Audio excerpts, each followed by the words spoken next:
Picture अभी बाकी है मेरे भाई। హాయ్ హలో నమస్కారం, నా పేరు CH Mahendra Patel. Welcome to my channel Mahendra Patel numerology. నేను సిహెచ్ మహేంద్ర పటేల్. అల్లు అర్జున్ గారికి కష్టాలు వస్తాయి, జైలు పాలవుతారని, కేసు అవుతాయి అని ఆల్రెడీ 5 మంత్ ముందు నేను ఒక వీడియో చేసి దానిలో చెప్పాను.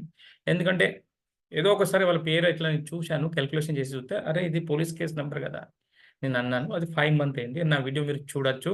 ఆల్రెడీ 5 మంత్ బిఫోర్ అని నేను చెప్పాను. కానీ ఈ కష్టాలు తప్పలేదు. ఎందుకంటే ఫిబ్రవరి డాటా వరకు అల్లు అర్జున్ గారికి కష్టాలు తగ్గాయి. ఒకవేళ హాస్పిటల్లో ఉన్న అబ్బాయికి ఏమన్నా జరగకుండా జరిగితే ఇంకా ప్రాబ్లం బాగా ఫేస్ అవుతుంది. ఎందుకంటే అల్లు అర్జున్ పేర్ల ఆల్రెడీ పోలీస్ కేసు నంబరే ఉన్నాయి. బన్నీ అన్న పేర్ల రివర్స్ నంబర్ ఉన్నది. పేరే మన జీవితం, పేరే మన నడిపిస్తుంది. న్యూమరాలజీ మన లైఫ్, న్యూమరాలజీ మన గ్రోత్ చేస్తుంది. న్యూమరాలజీతో మన బతుకు, న్యూమరాలజీ మన సర్వం. ఒక వ్యక్తికి ఎటు పోవాలి,